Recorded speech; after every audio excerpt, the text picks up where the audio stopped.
Binary digit कैसे work करती है?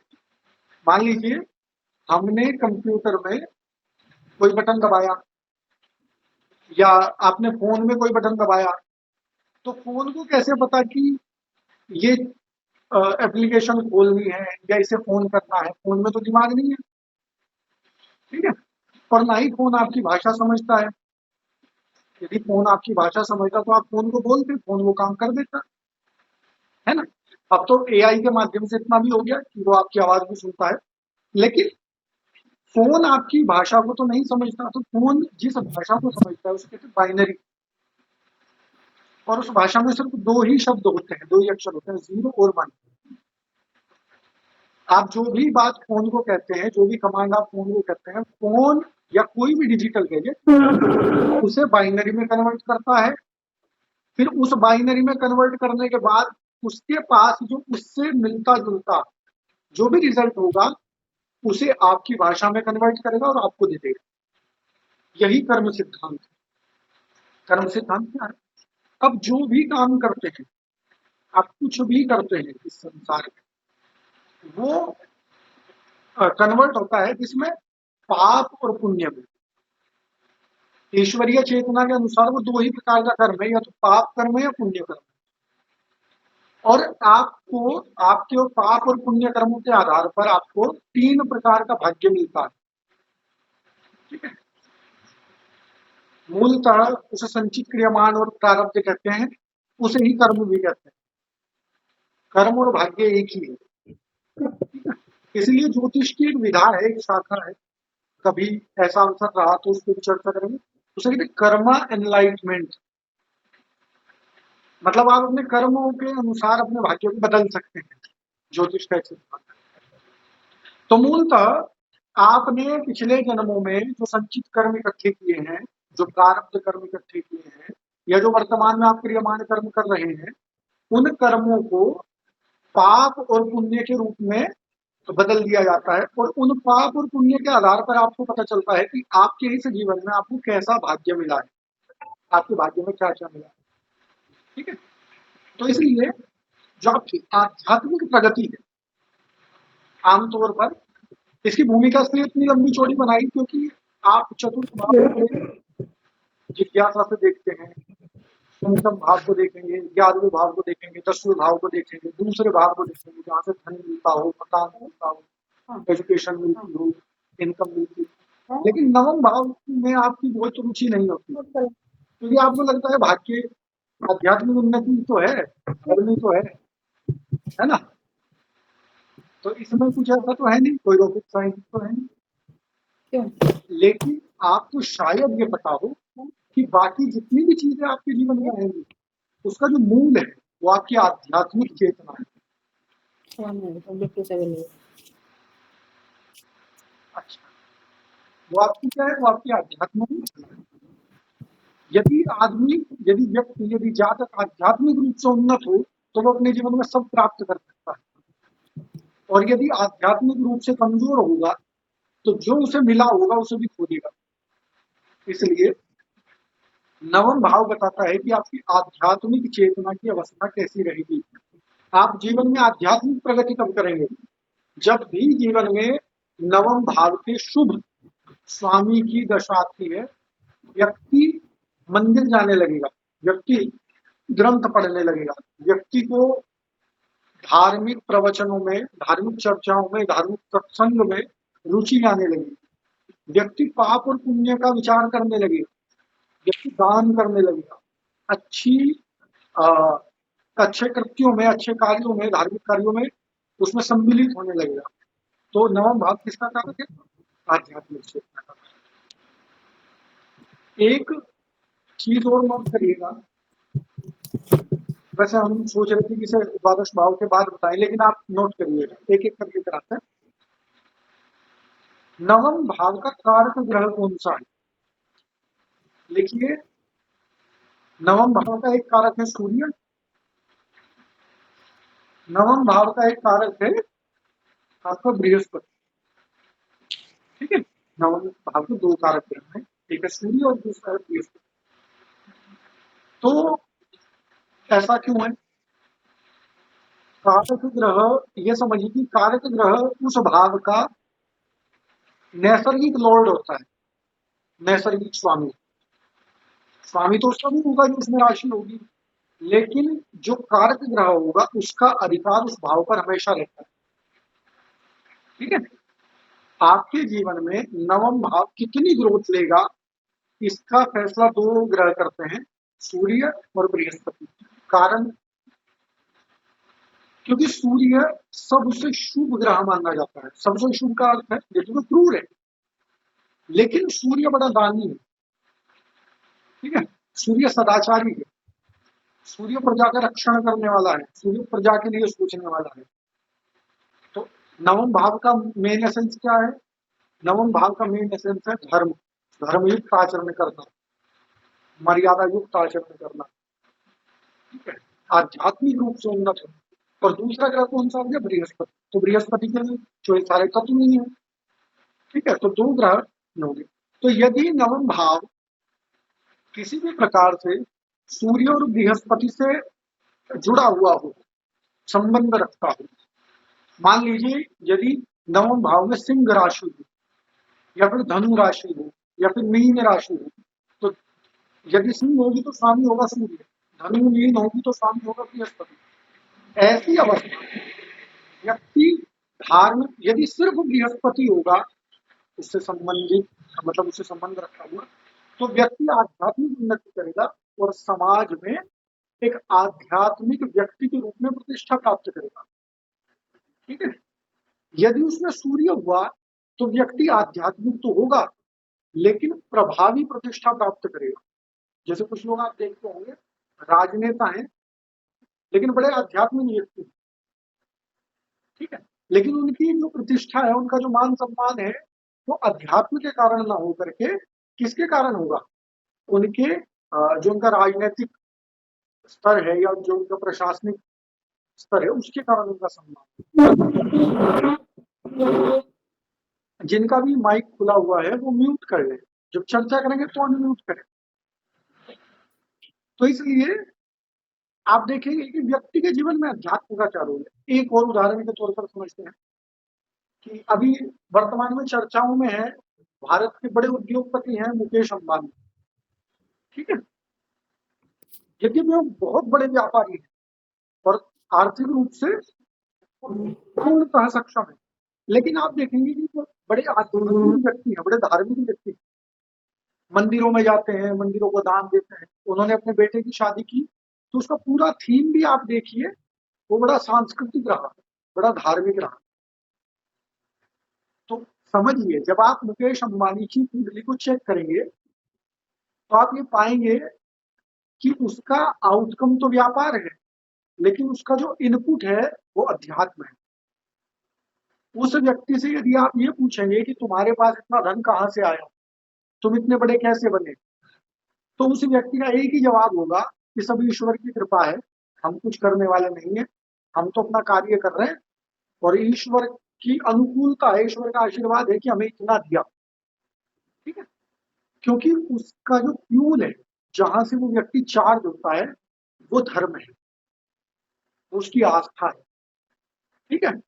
और आमतौर पर आपको कम, जिनका बृहस्पति कमजोर हो या जिनके कुंडली में केतु, राहु या मंगल जो है खराब स्थिति में बैठे हो, ऐसे लोग आपको ये कहते सुनेंगे कि पूजा पाठ करने से क्या होता है। पूजा पाठ कोई खाने को थोड़ी देता है, मंदिर खाने को थोड़ी देता है। लेकिन यदि आप यही सवाल मुकेश अंबानी से पूछेंगे तो उसका 101% रिजल्ट होगा कि उसे धर्म ने ही खाने को दिया, उसे पूजा पाठ ने ही बनाया, उसे उसकी आध्यात्मिक अवस्था संतों ने उसे बनाया। ठीक है। तो इसलिए आपकी कुंडली का नवम भाव आपका मूल है, आपकी फाउंडेशन है। यदि आपने अपनी कुंडली के नवम भाव को सुधार लिया, जब हम रेमेडीज पे चर्चा करेंगे, उपचार पे चर्चा करेंगे, तो समझिए किस भाव को कैसे एक्टिव किया जाता है, किस ग्रह को कैसे एक्टिव किया जाता है, किस ग्रह के साथ कैसे चला जाता है जीवन में।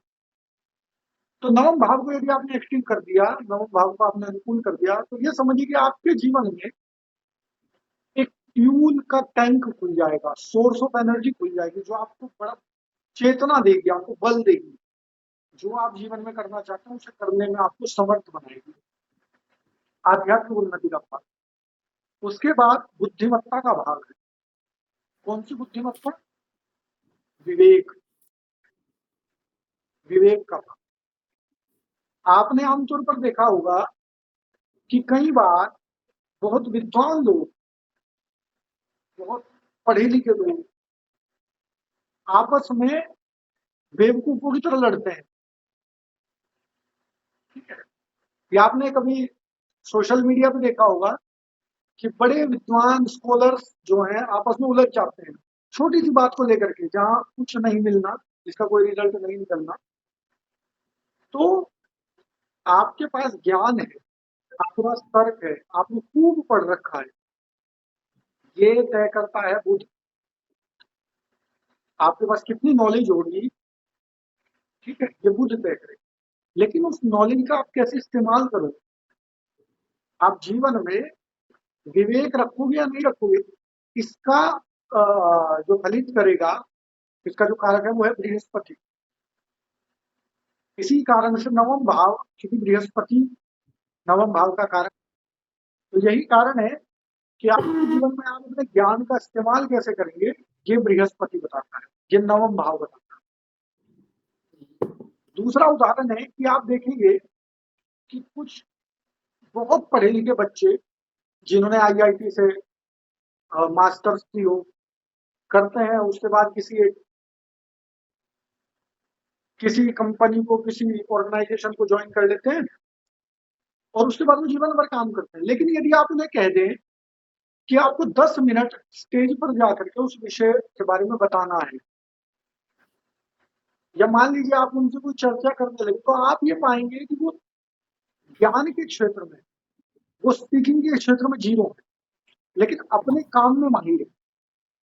तो नवम भाव आपको जो है, आपको विवेकी बनाता है, कहाँ बोलना है, कितना बोलना है, कैसे बोलना है, ज्ञान का इस्तेमाल कहाँ करना है, कहाँ चुप रहना है, कहाँ श्रेष्ठ बनना है, कहाँ छोटा बनना है। ठीक है, तो आपके जीवन में यदि नवम भाव आपका मजबूत है तो आपको विवेकी बनाएगा, आपको बुद्धिमान बनाएगा। इसके बाद गुरु का कारक है नवम भाव। आपके जीवन में आपको गुरु कैसे मिलेंगे, आपके जीवन में आपको मेंटोर कैसे मिलेंगे, कौन बताएगा? नवम भाव बताएगा। जिसका नवम भाव अच्छा होता है उसे जीवन में प्रभावित करने वाले गुरु मिलते हैं, उत्थान करने वाले गुरु मिलते हैं। और जिसका नवम भाव खराब हो, जिसके नवम भाव में राहु हो, ऐसे व्यक्ति को बिगाड़ने वाले लोग मिलते हैं। आप देखिएगा, यदि किसी के कुंडली में नवम भाव में राहु हो, शनि हो, मंगल हो, ये नैसर्गिक ग्रहों की बात कर रहे हैं। अपनी राशि का मंगल होगा तो अच्छी दिशा देगा, अपनी राशि का शनि होगा तो अच्छी दिशा देगा। नैसर्गिक बात बता रहे हैं। यदि पाप ग्रह हो या पाप युत हो या पाप दृष्ट हो, तो ऐसे व्यक्ति के जीवन में जो गुरु मिलते हैं, जो मेंटोर मिलते हैं, वो उस व्यक्ति को गलत रास्ते पर लेकर के जाते हैं। ठीक है, और परदेश गमन, परदेश गमन का कारक है नवम। आप अपने जीवन में कितना बाहर यात्रा करेंगे, परदेश से यहाँ मतलब विदेश नहीं है, परदेश से यहाँ मतलब है कि अपने जन्म स्थान को छोड़ करके, अपने कार्य स्थान को छोड़ करके आप कितनी यात्राएं करेंगे, आप कितनी दूर जाएंगे, आप कितना घूमेंगे, बताता है नवम भाव। और नवम भाव, जैसे हमने एक चीज बताई थी, एक भाव बताया था कि वो यात्राएं कराता है, एक ग्रह बताया था वो यात्राएं कराता है, लेकिन अनर्थक यात्राएं कराता है। कौन सा ग्रह है? यात्राएं कराता है लेकिन उससे मिलता कुछ नहीं है, समय और ऊर्जा की बर्बादी कराता है।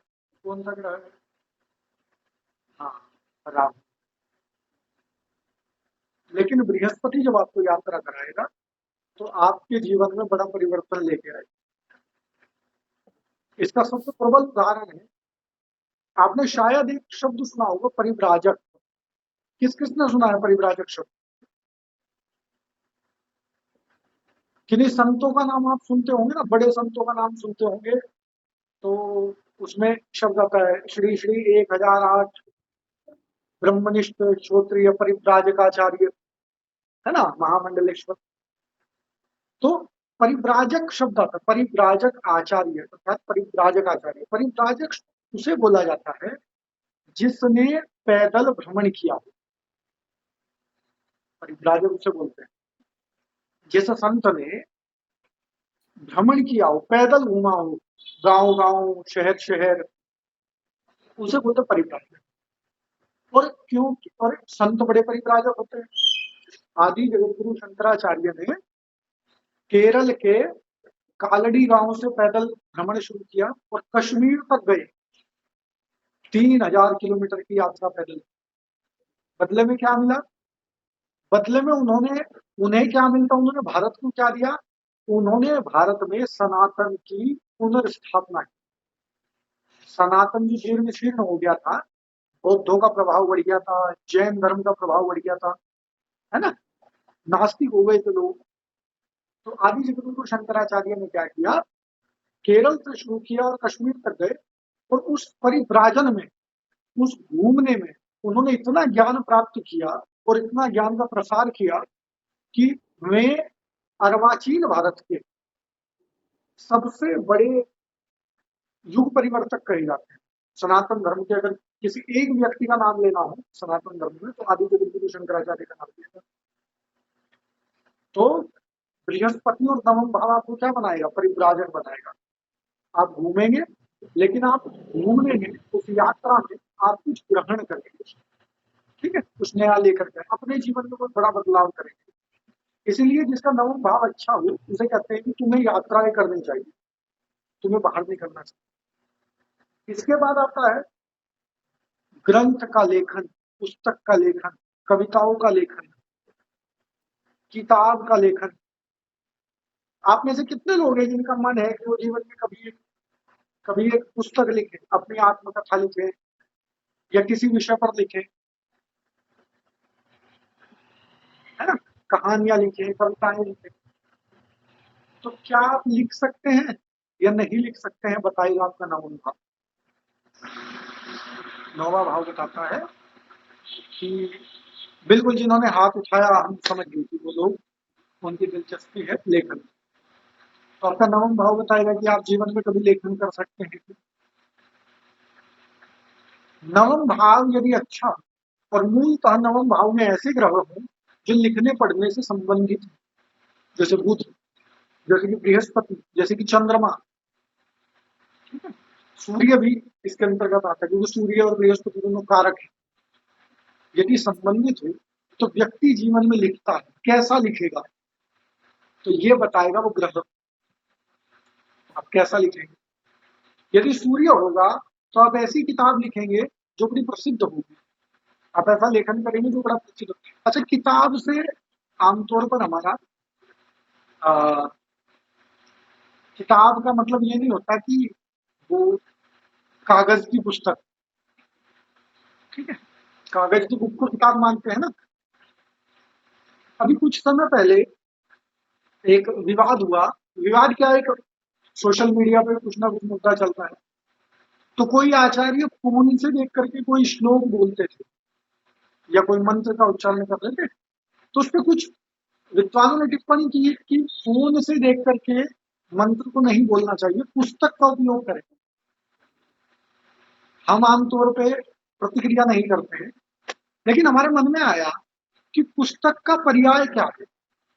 बहुत अच्छी बात है, फोन से मत देखिए, लेकिन पुस्तक का पर्याय क्या, पुस्तक का अर्थ क्या है। क्योंकि वर्तमान में जो पुस्तक का अर्थ हम अभी लगाते हैं, आज से 1,500-2,000 साल पहले ये किताब नहीं थी, कागज तो नहीं था, ताड़पत्र थे। उससे पहले ताड़पत्र पे भी नहीं लिखा जाता था, उससे पहले लिखा जाता था काष्ठ पर, लकड़ी के छोटे छोटे टुकड़े के, उन पे लिखा जाता था। उससे पहले लिखा जाता था ताम्र पत्रों पर, तांबे के पतले पत्ते बनाए जाते थे, उन पे लिखा जाता था। उससे पहले लिखा जाता था पत्थरों पर। तो यदि जब किताब का आविष्कार हुआ होगा और उस समय विद्वान कहते कि तुम कागज का इस्तेमाल मत करिए, आप पांडुलिपियों से पढ़िए, ठीक है। तो ये बड़ी अजीब बात होती है। समय के साथ वस्तुओं का स्वरूप बदलता है, और किस वस्तु का उपयोग आप करें और किस वस्तु को छोड़ें, ये अगर आपको जानना हो तो श्रीमद् भगवत गीता का आप 18वां अध्याय पढ़ लें। उसमें बता देते हैं भगवान सबके सात्विक ही हैं, राजसिक हैं, तामसिक हैं। सात्विक कार्यों में सात्विक चीजों का उपयोग करें बस, तामसिक और राजसिक करना करें। राजसिक कार्यों में राजसिक का उपयोग करें, तामसिक कार्यों में तामसिक का उपयोग करें। तो मूलतः आप जीवन में कभी लेखन कर सकते हैं अथवा नहीं कर सकते हैं, इसका कौन बताएगा? नवम भाव बताएगा। और कब करेंगे? नवम भावेश की दशा में, या बृहस्पति की दशा में, या सूर्य की दशा में, ठीक है। इसके बाद अगला है तीर्थ यात्रा। जीवन में तीर्थ यात्रा और कौन सा ग्रह कराता है? तीर्थ यात्रा कौन सा ग्रह कराता है?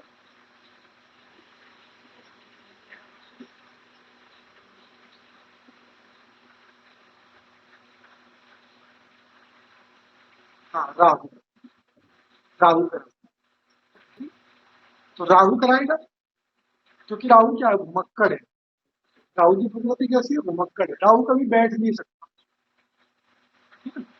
और नवम भाव तीर्थ यात्रा का, लेकिन वही दोनों में अंतर यही रहेगा, राहु आपको घुमाएगा, राहु आपको भटकाएगा, लेकिन नवम भाव और गुरु आपको स्थिर करेंगे।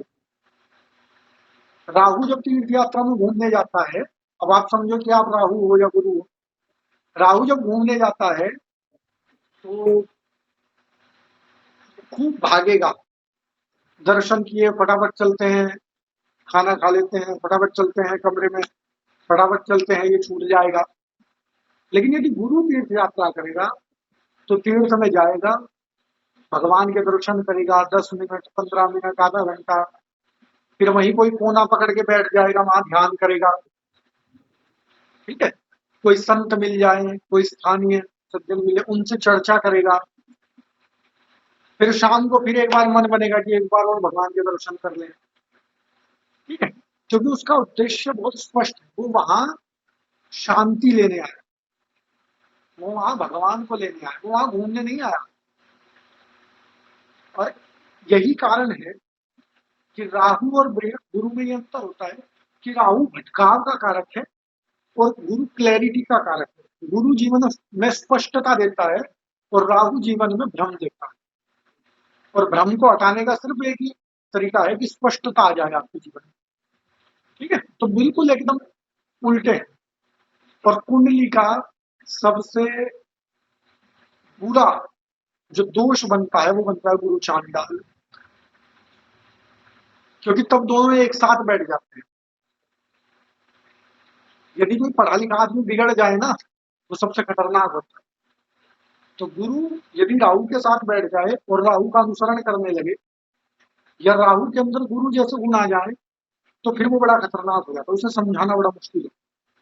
तो क्या देगा? तीर्थ यात्रा। और भाई की पत्नी, भाई की पत्नी का विचार करना हो कि आपके भाई की पत्नी का स्वास्थ्य, स्वभाव या जीवन की स्थिति कैसी होगी, तो नवम भाव से आप विचार करते हैं, ठीक है। भाभी कह सकते हैं या छोटे भाई की पत्नी हो, तो इसका विचार आप नवम भाव से।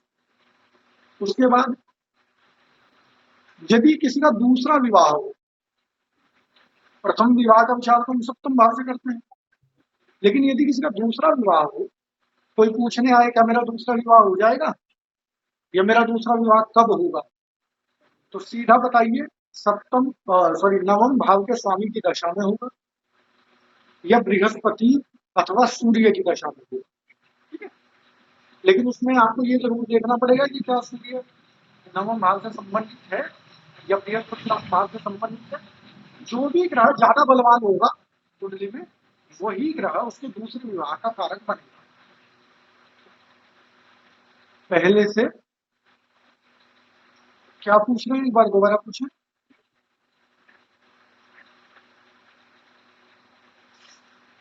अच्छा, सर दूसरा दूसरा विवाह बता रहे थे ना? हाँ जी। कैसे, किसको देखेंगे हम? दूसरा विवाह का यदि आपको देखना हो कि किसी का दूसरा विवाह कैसा रहेगा, कब होगा, तो ये आप देखेंगे नवम भाव। नवम भाव का जो स्वामी है, मान लीजिए नवम भाव में मकर राशि, तो मकर राशि का स्वामी होगा शनि, तो उस व्यक्ति का दूसरा विवाह कब होगा? शनि की दशा में। और क्योंकि शनि है, तो शनि होने के कारण उसके दूसरे विवाह में पत्नी का स्वरूप कैसा होगा, पत्नी कैसी होगी? तो शनि के स्वभाव की होगी, ठीक है। और जो दृष्टि उस पर पड़ रही हो, जो भी ग्रह उस पर दृष्टि डाल रहा हो, उस ग्रह के गुण भी उसकी पत्नी में आ जाएंगे। और क्योंकि शनि जो है वो धीमा चलता है, शनि का नाम शनि इसीलिए पड़ा कि तो वो सबसे धीरे चलता है। शनि का दूसरा नाम क्या है? शनि का एक बड़ा नाम है ना, क्या बोलते हैं? शनि शनि नहीं, शनि का नाम क्या है? सूर्यपुत्र। शनि का नाम है शनैश्चर। शनैश्चर बोलते हैं ना। तो शनैश्चर का अर्थ होता है शनै ही चरंती इति शनैचरः। और हिंदी में इसी का प्रेमचंद को बनाया आप पढ़ेंगे ना, तो किसी को अगर बुरा बोलना होता तो वो शनिचर बोलते हैं, शनिचर शब्द का इस्तेमाल करते हैं। तो वो शनिचर शनैश्चर का हो गया। शनैश्चर का अर्थ है, शनै का अर्थ होता है संस्कृत में धीमे, और चर का अर्थ होता है चलने वाला, धीमे चलने वाला, सबसे धीमे चलता है। कितना धीमे चलता होगा? 2.5 साल में एक राशि को क्रॉस करता है, ठीक है। अगर 2.5 साल में एक राशि को क्रॉस करेगा तो पूरा चक्र कितने में करेगा क्रॉस? पूरा बताएं। 12 राशियों में कितने में कंप्लीट करेगा? 2.5 साल गुना 12, 30 साल। 30 साल तक सोचिए, 30 साल तक प्रभाव डालता है। तो इसलिए, और यही कारण है कि जब साढ़े साथी आती है, तो साढ़े साथी क्या है? साढ़े साथी है कि आपके जन्म लग्न से, जो आपका जन्म लग्न है वो कितने डिग्री का है? 30 डिग्री। और 30 डिग्री को क्रॉस करने में शनि कितना समय लेता है? 2.5 साल। तो जब आपके जन्म लग्न से पिछली राशि में शनि प्रवेश करेगा, मान लीजिए आपका सिंह लग्न है, तो कर्क में जैसे ही प्रवेश कर जाएगा तो समझिए कि आपके साढ़े साथी शुरू हो गए। और आप पिछली राशि, आपकी राशि और आपसे अगली राशि जब उसे क्रॉस करके बाहर निकल जाएगा तो समझिए साढ़े साथी समाप्त हो गए। तो कितने साल हो गए? ढाई ढाई ढाई, 7.5। तो 7.5 किसे कहते हैं? कि आपके जन्म लग्न से पिछली राशि में और अगली राशि में जब शनि आएगा तो उसे कहते हैं 7.5। जीवन में ढैया भी आती है, ढैया का विचार भी आप जब कभी समय होगा तो पढ़ेंगे। ढैया तब आती है कि आपकी किसी मूल स्थान में, जैसे भाग्य स्थान है, तो भाग्य स्थान में जब शनि आ जाएगा 2.5 साल के लिए, तो वो सिर्फ 2.5 साल प्रभाव डालेगा। लेकिन यदि आपके जीवन में आपके लग्न के आसपास शनि आया तो भी 7.5 ही देगा जीवन में, ठीक है। अच्छा, तो किसका विचार करेंगे? दूसरी विवाह का विचार करेंगे, दूसरी पत्नी का विचार करेंगे कैसी हो, ठीक है। जैसे शनि का बताया, ऐसी बुध, यदि बुध हो संबंधित का, तो पत्नी हंसमुख होगी, गोलमटोल होगी, ठीक है, चंचल होगी, वैसा स्वभाव रहेगा। यदि वहां सूर्य होगा तो व्यक्ति प्रभावी होगी, और वैसे शादी कब होगी? शादी होगी यदि नवम भाव का स्वामी उसकी दशा में, या फिर आपकी कुंडली में सूर्य की स्थिति बहुत अच्छी हो उसकी दशा में, या फिर बृहस्पति की दशा बहुत अच्छी हो उसकी दशा में, ठीक है। तीनों में से जो सबसे मजबूत होगा उसकी दशा में शादी होगी।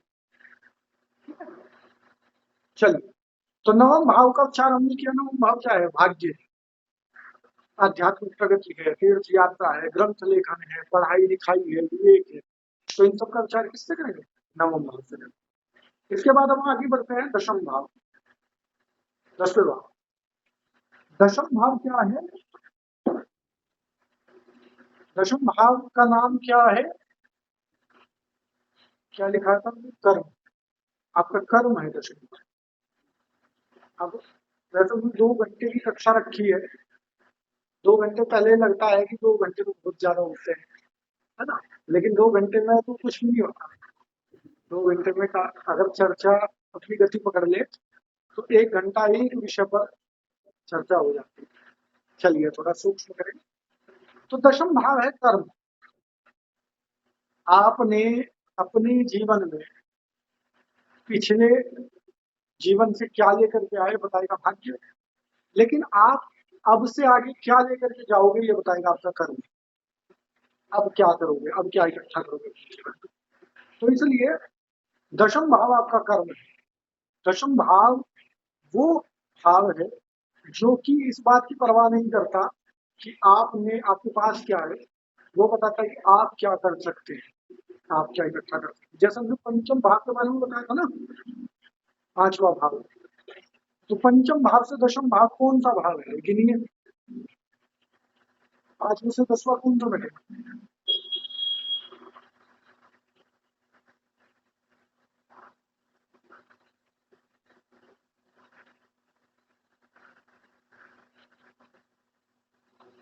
पंचम भाव से दशम भाव को गिनेंगे तो कौन सा बैठेगा? तीसरा नहीं,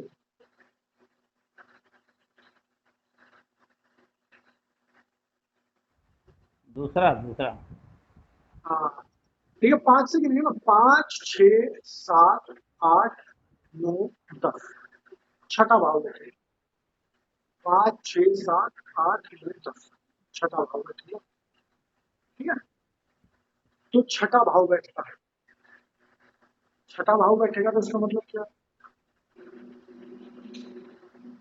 5वें भाव में आपने जो भी अर्जित किया, ठीक है, उसका उपयोग आप कहाँ करेंगे? उसका उपयोग करेंगे आप दशम भाव में। और आपके ज्ञान के कारण, आपकी पद प्रतिष्ठा के कारण आपके शत्रु भी बन सकते हैं और आप शत्रुओं पर विजय भी प्राप्त कर सकते हैं। ठीक है। आपके जीवन में जितने संकट हैं वो आपके शत्रु हैं, आप उन पर विजय भी प्राप्त कर सकते हैं और हो सकता है कि वो संकट आपको जीवन भर दबाए रखे क्योंकि आपकी योग्यता कम। तो यदि आपका पंचम भाव मजबूत होगा, यदि आपकी योग्यताएं श्रेष्ठ होंगी, तो इसका मतलब आपका दशम भाव स्वभाव का अच्छा। तो दशम भाव आपका कर्म है। दूसरा, दशम भाव आपकी पद प्रतिष्ठा है।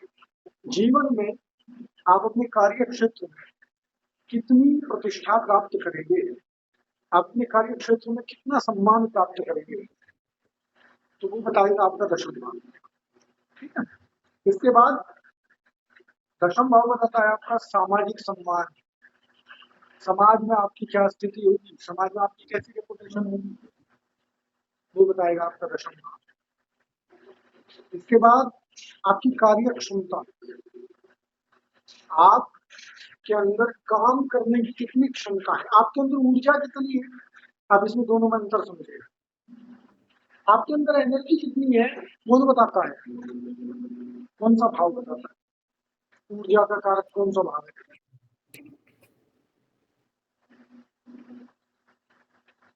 ऊर्जा किस भाव से देखते हैं? तीसरे भाव से। तीसरे भाव से लोग ऊर्जा देखते तो ग्रहों में मंगल से देखते हैं। तो आप देखते होंगे कि कुछ लोग ना बड़े ऊर्जावान होते हैं, बहुत मेहनती होते हैं, ठीक है, लेकिन प्राप्त नहीं कर पाते। मतलब मैं अगर आपसे पूछूं कि किसी घर को बनाने में ठेकेदार ज्यादा मेहनत करता है, मजदूर? मेहनत कौन ज्यादा करता है? स्वाभाविक सी बात है, वर्किंग क्लास करेगा, लेबर क्लास करेगा। लेकिन उसी मकान से ज्यादा आय कौन प्राप्त करता है?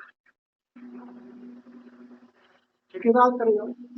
उससे भी ज्यादा इंजीनियर करेगा उसका, है ना? जो जितना कम काम करेगा उतना प्राप्त करेगा, क्योंकि मेहनत अलग चीज है, प्रोडक्टिविटी अलग चीज है। आप कितनी मेहनत करके कितना प्रोडक्टिव गेन करते हैं ये तय करता है। आपने 10 कुंडलियां देखी और आपकी जो फीस थी वो 100 थी, तो आपने कितने कमाए? 1000 टोटल, है ना। और कोई एक ज्योतिषी है, कोई एक एस्ट्रोलॉजर है जो एक कुंडली देखता है और 5000 फीस है, तो उसने ज्यादा मेहनत की, आपने ज्यादा मेहनत की? मेहनत आपने ज्यादा की, कमाया उसने ज्यादा, क्योंकि उसकी प्रोडक्टिविटी ज्यादा है। समझ गए? और ये किससे तरह होगा? अब दशम भाव का रिलेवेंस समझिए। यदि आपकी कार्य क्षेत्र में आपका सम्मान ज्यादा हो, कोई ज्योतिषी है जिसकी ज्योतिष की दुनिया में जिसका नाम है, ठीक है, तो ऐसे व्यक्ति का जो फीस होगी, चार्ज होगा, वो ज्यादा होगा, स्वाभाविक सी बात है, और वो ज्यादा मांगेगा तो उसे मिलेगा। इसके बाद यदि उसका समाज में भी सम्मान हो गया तो उसका और ज्यादा बढ़ जाएगा। ठीक है, तो आप कितना गेन करेंगे, आपकी ग्रोथ कितनी होगी कार्य क्षेत्र में, ये कौन बताएगा? दसवां भाव बताएगा। लेकिन इसका जो मूल होगा ना, वो कहाँ से आएगा? योग्यताओं से आएगा। यदि आपके पास योग्यताएं नहीं होगी तो फिर आप वहां पर क्या हो जाएगा? फ्लॉप हो जाएगा। तो उसमें पंचम भाव होगा। इसके बाद आता है पिता का सुख। हमने माता को किस भाव से देखा था? माता को हमने किस भाव से देखा? चतुर्थ भाव से। माता की जस्ट अपोजिट है दशम भाव। माता के जस्ट अपोजिट कौन सा है? दशम भाव। तो इसलिए दशम भाव से आप क्या देखते हैं? पिता को देखते हैं। आपके जस्ट अपोजिट है आपका पार्टनर। प्रथम भाव आपका है और सातवां भाव जो है आपकी पत्नी या पति का है, और माता जी के जस्ट अपोजिट है पिता। और आपके जीवन में अगर मैं कहूं कि कोई वो सिर्फ 4 लोग बताइए, अपने को जोड़ करके 3 लोग और बताइए जो आपके जीवन का केंद्र हो, तो आप किनका नाम बताएंगे? माता पिता पत्नी। क्योंकि बाकी के रिश्ते जो है वो, यदि माता पिता ना होते तो आप ना होते, माता पिता दोनों में से एक ना होता तो भी आप ना होते, तो दोनों का होना जरूरी था। ठीक है, और आगे आपका परिवार तभी बढ़ सकता है जब और आपकी पत्नी। पंडित जी, मानवी जी को बंद करें, वो ना उनका म्यूट नहीं है। अच्छा, हम यदि हम कर सकते हैं तो हम कर देते हैं। नहीं, तो आपके पिताजी का भाव कौन सा है? दशम भाव। और पिताजी का कारक कौन सा है? ग्रह कौन सा है?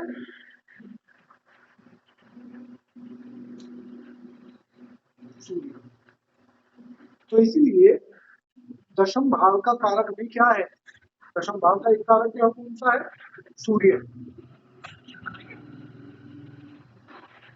तो दशम भाव यदि पीड़ित होगा तो आपके पिताजी की स्थिति को बताएगा। स्थिति खराब होगी, अच्छा होगा तो बताएगा कि उनकी स्थिति कितनी अच्छी होगी। ठीक है, लेकिन यदि मान, अच्छा इसमें एक कॉन्ट्रोडिक्शन होता है कि दशम भाव से हम अपनी पद प्रतिष्ठा देखेंगे या अपने पिताजी की पद प्रतिष्ठा देखेंगे, है ना, ये भी तो मन में आएगा। तो यदि व्यक्ति का सूर्य और व्यक्ति का दशम भाव दोनों पीड़ित है तो उस व्यक्ति के पिताजी को उससे संबंधित कष्ट होता है। समझ गए? यदि व्यक्ति का सिर्फ दशम भाव पीड़ित हो तो ये समझिए कि उसके पिताजी को कष्ट तो होगा, लेकिन वो ग्रह, वो भाव ज्यादा आपके बारे में बताता है। तो जब आप और आगे पढ़ेंगे तो फिर समझेंगे कि हर ग्रह से उस ग्रह के, जैसे मान लीजिए आपका फॉर्चून तो देखते हैं आप अपनी कुंडली से, उस भाव का फॉर्चून देखना हो तो उस भाव से उस भाव को देखा जाता है। समझिए, जैसे आपको अपने पिताजी का पूरी डिटेल देखनी है तो क्या देखेंगे? दशम से दशम, दशम भाव से दशम भाव को देख लेंगे कि वहां की सिचुएशन कैसी। लेकिन इसमें अभी मत जाइएगा, ठीक है, इसमें उलझ जाओगे। मूलतः आप दशम भाव को देखेंगे तो सामान्य आपके पिताजी की स्थिति को बताएगा। यदि आप वहां पर सूर्य होगा, सूर्य अच्छी स्थिति में होगा तो आपके पिताजी को सम्मान मिलेगा, अच्छा जीवन मिलेगा, वैभवशाली जीवन जिएंगे। चंद्रमा होगा तो आप सुखपूर्वक जिए होंगे, सुख मिलेगा घर में, ठीक है। यदि मंगल होगा तो जीवन में संघर्ष रहेगा। बुध होगा तो घर का माहौल जो है वो हंसी खुशी वाला होगा और व्यापारिक माहौल होगा, ठीक है। वहीं बृहस्पति होगा तो व्यक्ति के घर में, व्यक्ति के पिताजी जो होते हैं वो पढ़े लिखे आदमी होते हैं, समझदार आदमी होते हैं, गंभीर, ठीक है। तो इस तरह से आप दशम भाव को कैलकुलेट कर सकते हैं।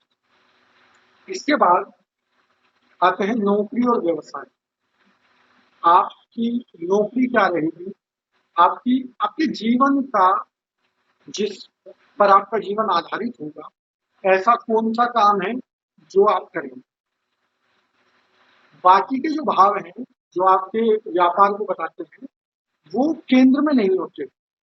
केंद्रीय व्यापार क्या करेंगे आप अपने जीवन में, ठीक है। तो ये दशम भाव होता है।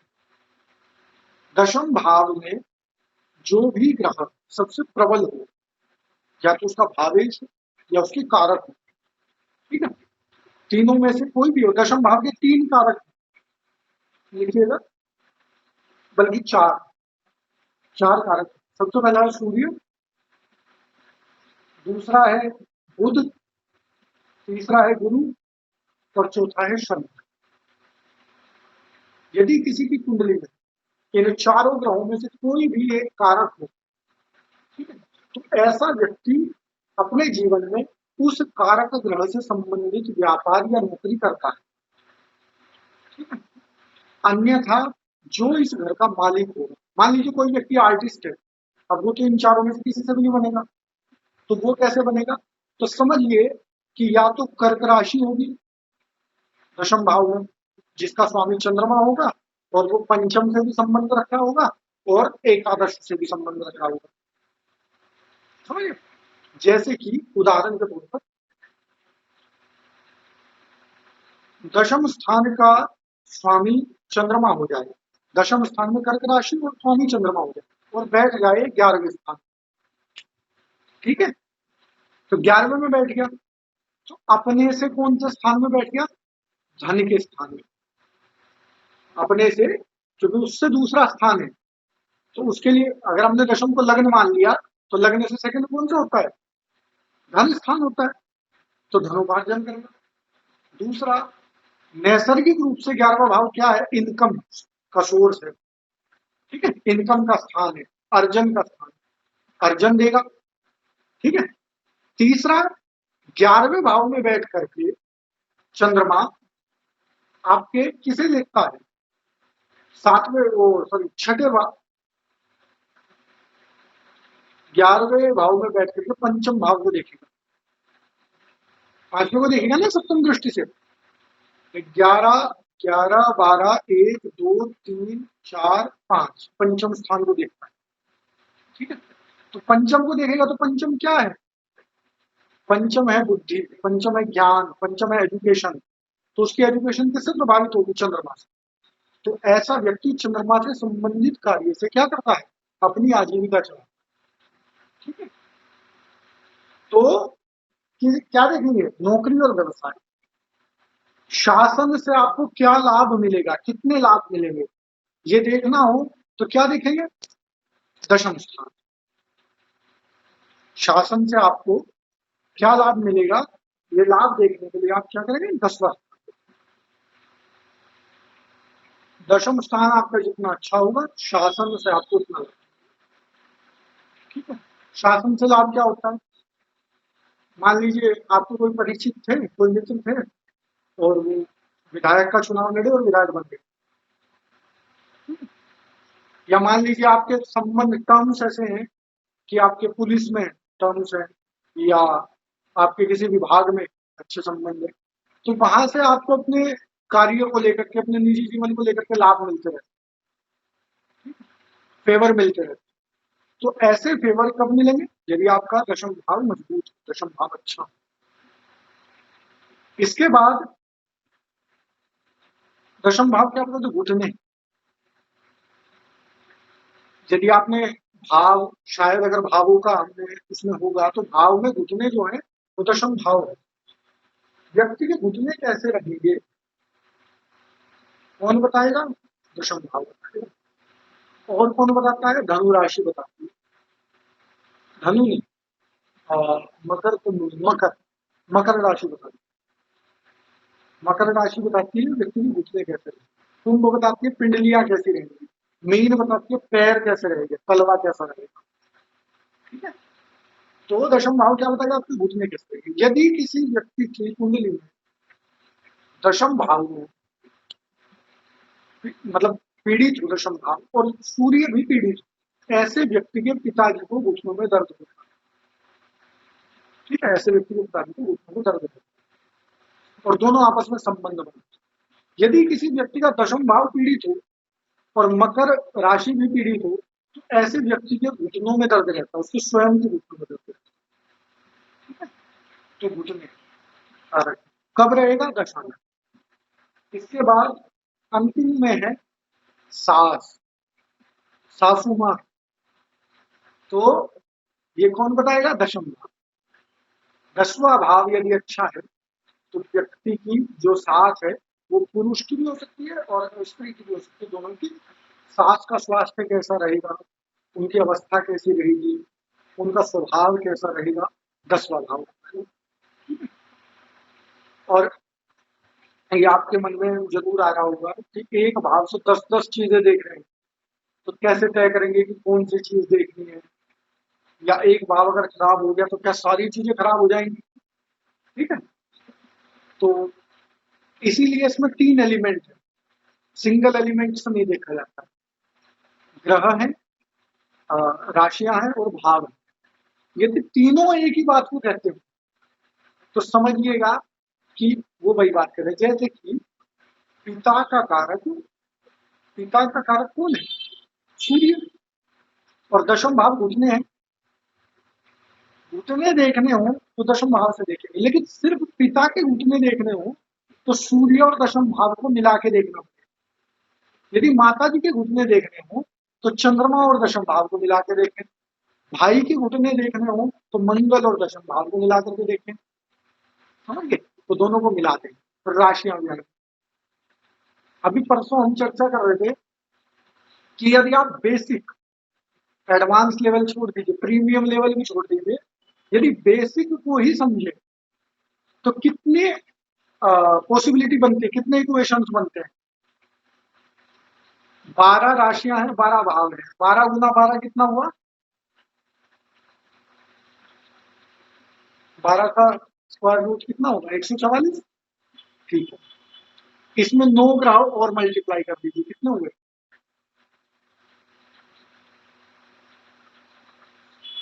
नहीं, मल्टीप्लाई करने, गुना करनी है। 144 गुना 9,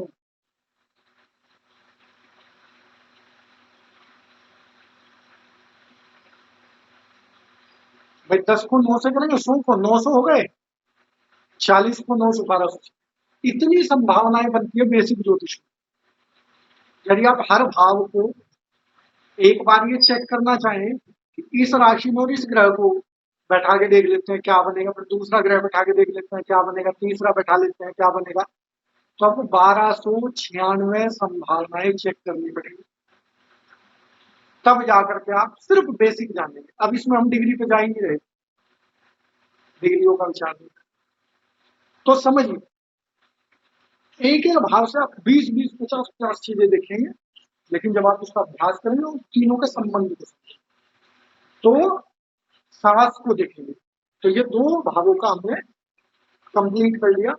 अब 10 मिनट है आपके पास, यदि किसी का प्रश्नोत्तर हो, किसी को कुछ पूछना हो इसके बारे में तो पूछ सकते हैं, नहीं तो हम शुरू करें। तो आज हमें 12 भाव कंप्लीट करना।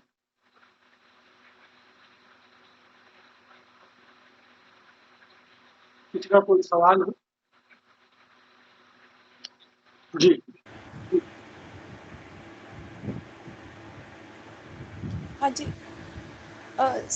सर जैसे आपने बताया कि 10th हाउस में अगर गुरु हो या बुध हो, कुछ भी हो, अगर गुरु होगा तो वो नीच का होगा।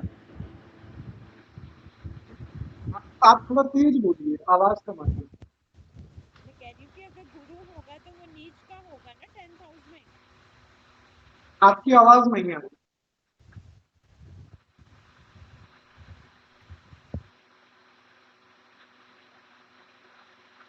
आप अपना सवाल लिखिए तब। हाँ, आपका फोन हो जाए। पांडे जी पूछे तब तक आप अपना सवाल लिख दीजिए।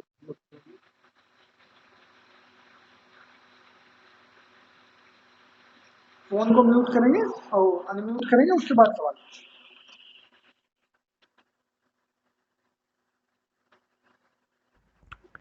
नीच और ऊंच कैसे पता चलेगा कौन नीच का है कहाँ ऊंच का है? जी, इसके लिए आपको पढ़ना पड़ेगा। इसके लिए हमने पीडीएफ भेजा था, है ना? आप पीडीएफ को एक बार देखें। और वैसे उच्च नीच का जहाँ भी। जो हाँ हाँ, जो ग्रह जहाँ बैठा है उसके ऊपर अगर है तो वह उच्च का है और नीचे आएगा तो नीच का होगा। नहीं नहीं नहीं, ऐसा क्या कुछ है? नहीं। हाँ, ज्योतिष में शायद कुछ नहीं होता है। ज्योतिष में तो अच्छा एकदम बिल्कुल एकदम जी। मैथमेटिक्स ज्योतिष में। नहीं नहीं हाँ हाँ हाँ, बताएं। शायद मैं अपनी ओर से लगा रहा हूँ कि ऊंच नीच नहीं पता चलता कि उच्च का कहाँ होता है और नीच वही का कहाँ वही होता है। बताएंगे। हम आपका सवाल समझ गए, तो आप सुने। उच्च और नीच, ऊंचा और नीचा वगैरह कुछ नहीं है। उच्च नीच का नियम है कि एक राशि में यदि ग्रह बैठता है तो उच्च का कहलाता है, एक राशि में यदि ग्रह बैठता है तो नीच का कहलाता है। जैसे कि उदाहरण के तौर पर, और या पीडीएफ में पढ़िएगा, कम से कम जब आप क्लास लेते हैं तब आपके सामने, भले ही आपको याद नहीं है लेकिन लिखे हुए होने चाहिए उच्च नीच के ग्रह, स्वभाव, ये सारी चीजें, ताकि अगर हम कभी पूछें तो आप पलट के एकदम देख करके उसमें सम्मिलित हो सकते हैं। हर ग्रह की एक अपनी राशि है। जैसे मान लीजिए सूर्य है, तो सूर्य की सिंह राशि है। सिंह राशि में व्यक्ति अपने घर में होता है, अपनी राशि में होता है। वही सूर्य मेष राशि में उच्च राशि में होगा। यदि सूर्य मेष में बैठा हो तो किसमें कहलाएगा? उच्च राशि में कहलाएगा। वही सूर्य यदि तुला राशि में बैठ जाए तो किसमें कहलाएगा? नीच राशि में कहलाएगा। अभी से शनि पे अप्लाई करते हैं। शनि की अपनी राशि कौन सी है? मकर और कुंभ। शनि की अपनी राशियां हैं मकर और कुंभ। वही मकर शनि कुंभ। यदि मेष राशि में बैठ जाए तो नीच में कहलाएगा, और वही शनि यदि तुला राशि में बैठा हो तो उच्च में कहलाएगा। ठीक है? इसी तरह सारे ग्रहों की अपनी राशियां हैं, तो आपको याद करनी पड़ेगी। एक बार याद करेंगे, अभ्यास करेंगे तो याद हो जाएगा। और उच्च नीच का फल तब बताएंगे जब पहले कम से कम राशियों के स्वामी पे चर्चा करेंगे ना, तब बताएंगे। जी चलिए, कुछ प्रश्न उससे आए हैं मैसेज से, तो उन्हें देख लेते हैं। गुरु 10 में क्या देगा? गुरु 10 में आपके जीवन में आपको ऐसा काम देगा जो गुरु से संबंधित होगा। ऐसे कार्य क्षेत्र में आप रहेंगे, आपका व्यापार, आपकी नौकरी उससे संबंधित होगी। यदि सूर्य कहीं और चंद्रमा उससे संबंध बनाता है तो हो सकता है कि सरकारी नौकरी हो, प्रशासनिक नौकरी हो। यदि खाली गुरु ही है तो गुरु आपको उस क्षेत्र में तो कार्य जरूर देगा। गुरु बली है तो आप अपने कार्य में सफलता प्राप्त करें, गुरु निर्बल है तो कार्य में आप डाउन करें। और फिर जितने चीजें हैं वो गुरु के बल पे निर्भर करती है। गुरु अपने स्वभाव के अनुरूप वो सारी चीजें देगा। जितनी चीजें हमने लिखवाई है उस सब पे अप्लाई करें तो गुरु यदि बली होगा तो उनमें वृद्धि करेगा, गुरु निर्बल होगा तो उसमें कमी करेगा। 10वें भाव में शुक्र हो, 10वें भाव में शुक्र हो तो आपका कार्य क्षेत्र शुक्र से संबंधित होगा। और हो सकता है कि ऐसे में व्यक्ति जो है ग्रह, जैसे शुक्र है तो शुक्र घर का भी कारक है, गृहस्थी का भी कारक है। अभी ठीक है, अभी सुन पा रहे हैं? गृहस्थी का भी कारक है। तो गृहस्थ जीवन में भी आपके जीवन में आप कैसे रहेंगे? क्या आप गृहिणी रहेंगे या अगर कार्य करेंगे तो शुक्र से संबंधित कोई कार्य करेंगे। ठीक है, ये बताएंगे। नीच उच्च में नहीं जाएंगे। वृश्चिक राशि का गुरु हो तो ऐसा व्यक्ति गुरु से संबंधित कार्य करता है, अपने जीवन में गुरु से संबंधित कार्य करता है। और जो वो वृश्चिक राशि का है तो एरोगेंस के साथ काम करता है, अपनी शर्तों पे काम करता है। तो इसे आप ये भी क्या करें कि जब आप कक्षा समाप्त हो जाए, रात में जब बैठे तो प्रत्येक भाव में एक एक ग्रह को रख के उसका फलादेश करने का प्रयास किया करें। अच्छा ग्रह है तो क्या करेगा, अशुभ ग्रह है तो क्या करेगा, यह ग्रह की प्रकृति ऐसी है तो क्या करेगा। ठीक है, तो जब आप करेंगे और आपको समझ में नहीं आएगा तभी आप सवाल करेंगे। एक और बात, ग्रुप में, व्हाट्सएप के ग्रुप में बहुत अच्छा है कि चर्चाएं हो रही है, सराहनीय है, लेकिन प्रयास करें कि आप उन विषयों पर चर्चा करें जिसका आप अध्ययन कर रहे हैं। कारण गूगल से उठा करके कोई भी लेख यदि आप उसमें कॉपी पेस्ट कर देंगे, या मान लीजिए आप कोई बड़ा लेख संपादित कर देंगे, बाकी लोगों को बाउंस जाएगा, बाकी लोग प्रभावित हो सकते हैं उस लेख से, लेकिन उन्हें उनके जीवन में वो कुछ ऐड नहीं करेगा, क्योंकि जिसे यही नहीं पता कि मांगलिक दोष होता क्या है, उसे आंशिक मांगलिक या पूर्ण मांगलिक या मंगल दोष कटता कैसे, वहां तक जा ही नहीं सकती। बृहस्पति की दृष्टि, शुक्र की दृष्टि, शनि की दृष्टि, तो वो तब समझेगा जब आपका ध्येय ये होना चाहिए कि आप मांगलिक पे चर्चा करें। मांगलिक कहाँ बनेगा, मांगलिक कैसे बनेगा, अन्य ग्रहों पे चर्चा करें। तो चलिए हम आगे बढ़ते हैं, 11वें भाव की ओर बढ़ते हैं और चर्चा कर रहे हैं, ये बहुत अच्छा है। अभी तक तो चर्चा ही नहीं हो रही थी, चर्चा ठीक है।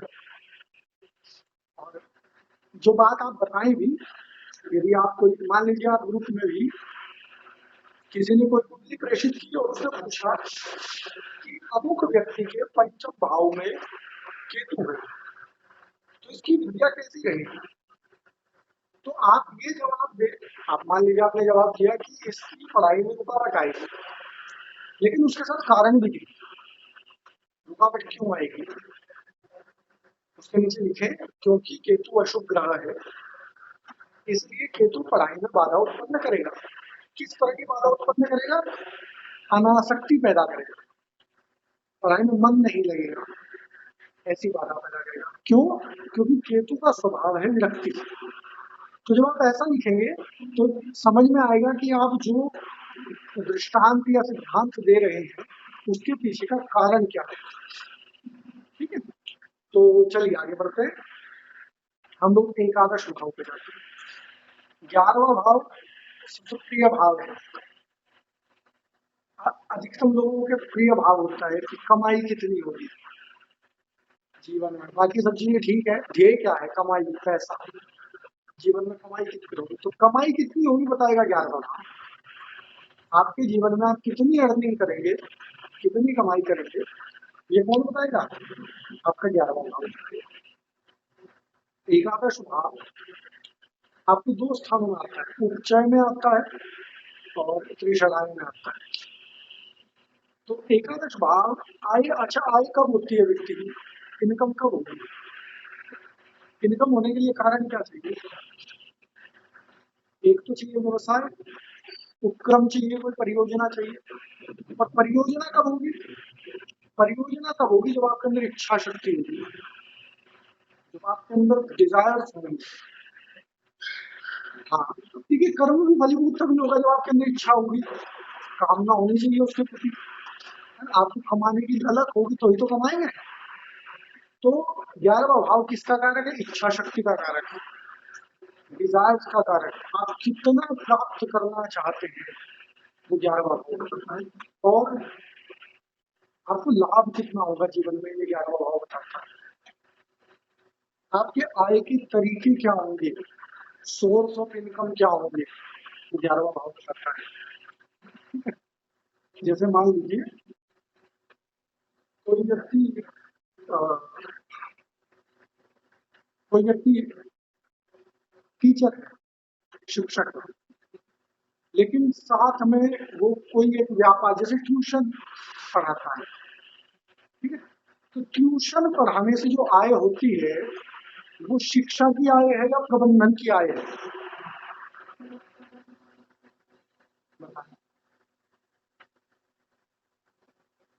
भाई ट्यूशन तक लाने के लिए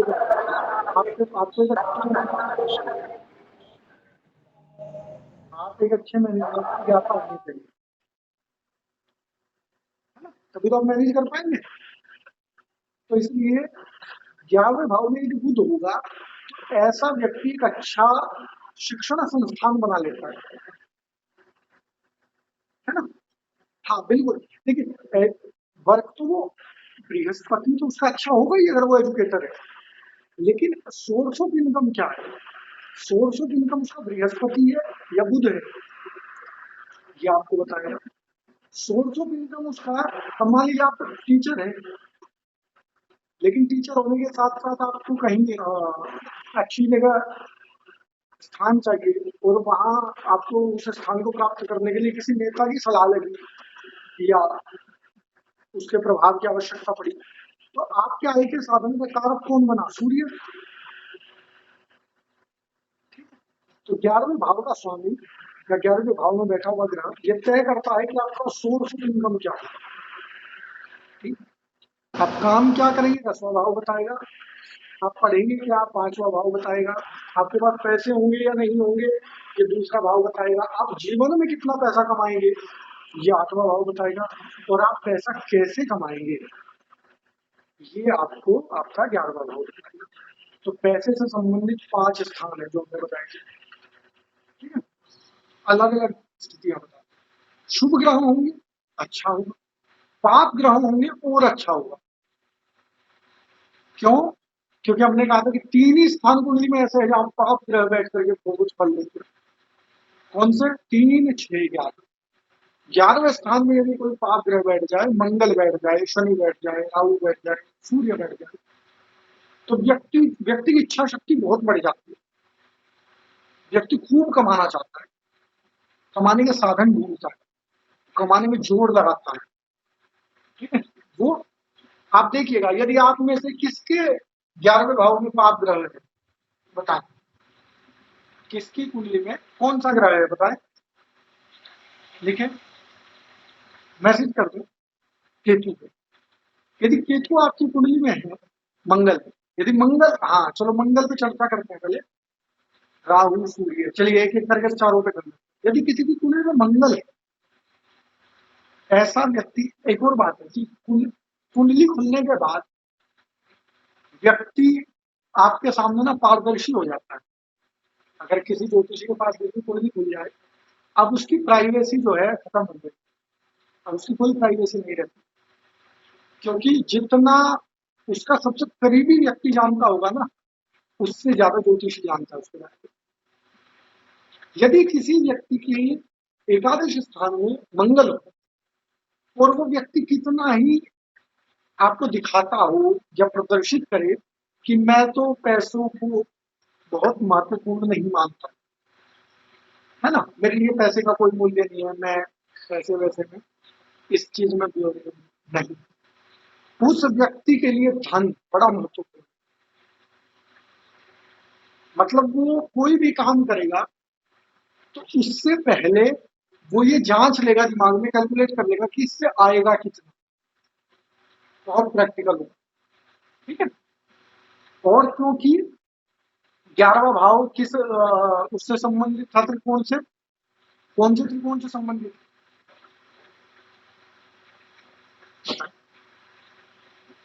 धर्म से है, अर्थ से है, काम से है या मोक्ष से?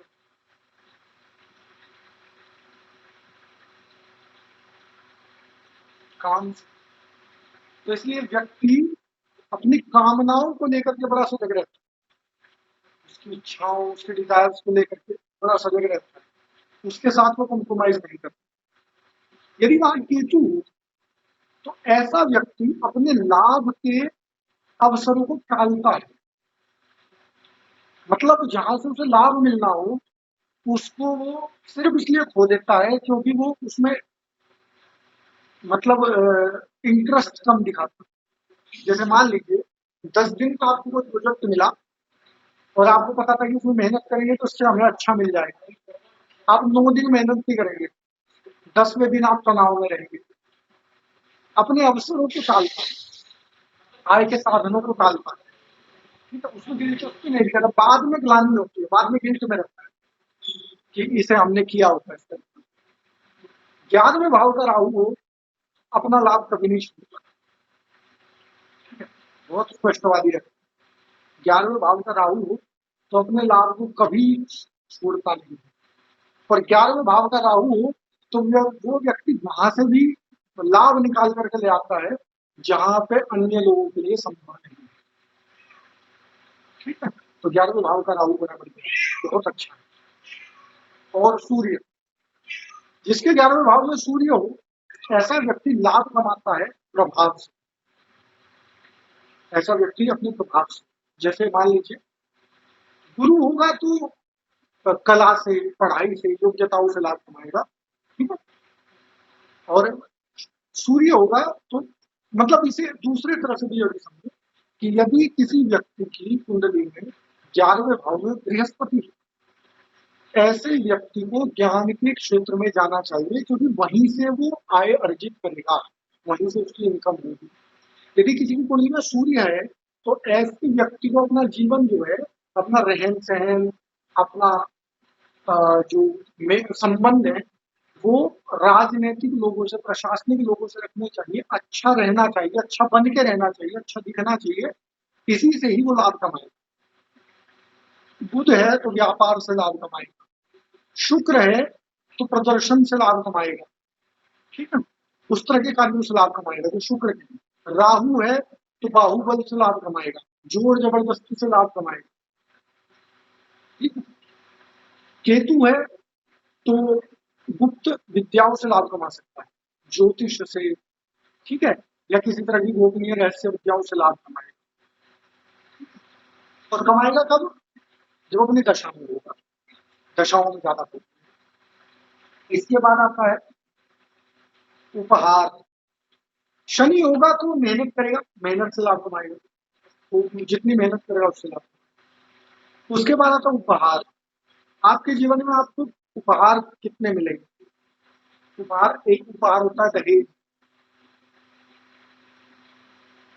दहेज भी तो उपहार मिल जाता है भाई। जिस व्यक्ति को मान लीजिए जिसने जीवन में कुछ नहीं कमाया और उस व्यक्ति को शादी में गाड़ियां मिल जाए, पैसे मिल जाए और चीजें मिल जाए, तो उसके लिए वो उसकी कमाई तो थी नहीं, ना उसने उसके लिए परिश्रम किया था।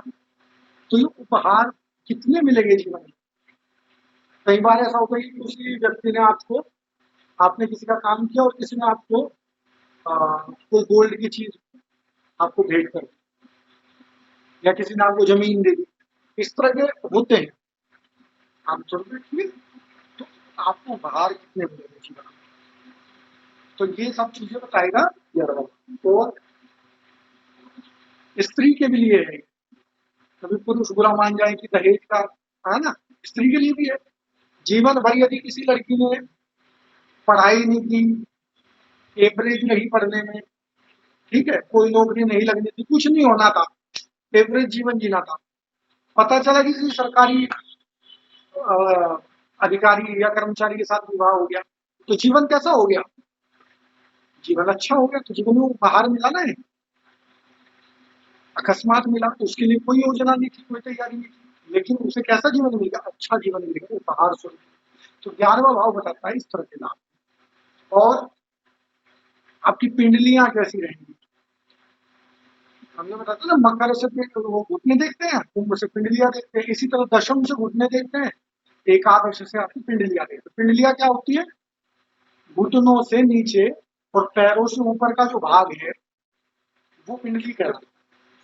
तो पिंडलियां कैसी रहेंगी ये कौन बताएगा?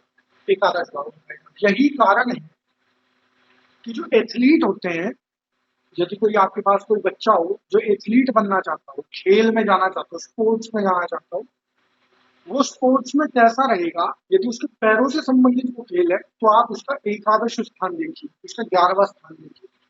यदि उसका 11वां स्थान अच्छा हो, उसकी मकर राशि अच्छी हो, तो वो व्यक्ति बहुत अच्छा धावक बनेगा, बहुत अच्छा स्प्रिंटर बन सकता है। ठीक है, खेल में जाता है वो बहुत अच्छा बैडमिंटन और टेनिस खेल सकता है, फुटबॉलर बन सकता है। ठीक है, जिसमें पैर मजबूत चाहिए ऐसा खेल उसके लिए बहुत अच्छा रहेगा। कैसे अच्छा रहेगा? यदि वहां पर एथलीट वाले ग्रह हो, मंगल हो, यदि मंगल उससे किसी भी तरह से संबंध रखता हो, तो ऐसा व्यक्ति निश्चित में वो क्या करता है? खेल में। और 11वां भाव और मंगल यदि दोनों संबंधित हों तो ऐसा व्यक्ति सेना में भी जा सकता है। यदि दोनों का संबंध अच्छा हो तो ऐसा व्यक्ति पुलिस में, सेना में या ऐसा कोई भी क्षेत्र जिसमें मेहनत का कार्य है, ठीक है, परिश्रम का कार्य, रक्षा का कार्य है, तो इस तरह के कार्य में जाता है। 11वां भाव आपको ये सारी चीजें बताता है।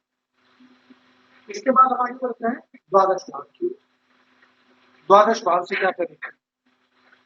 द्वादश भाव से सबसे पहली चीज जो आप देखते हैं वो है व्यय, खर्च। व्यक्ति जीवन में खर्च कैसा करेगा, कितना करेगा, वो व्यर्थ करेगा या सार्थक करेगा, ये चीज आप देखेंगे द्वादश भाव से। 12वें भाव से कैसे देखेंगे? यदि आपका 12वां भाव शुभ है, अच्छा है, तो इसका मतलब व्यक्ति का खर्च जो है वो सीमित रहेगा, सही रहेगा। यदि आपका 12वां भाव पीड़ित है तो व्यक्ति अनर्थक खर्च करेगा, अनर्गल खर्च करेगा। दोनों स्थितियां कैसे बनेंगी?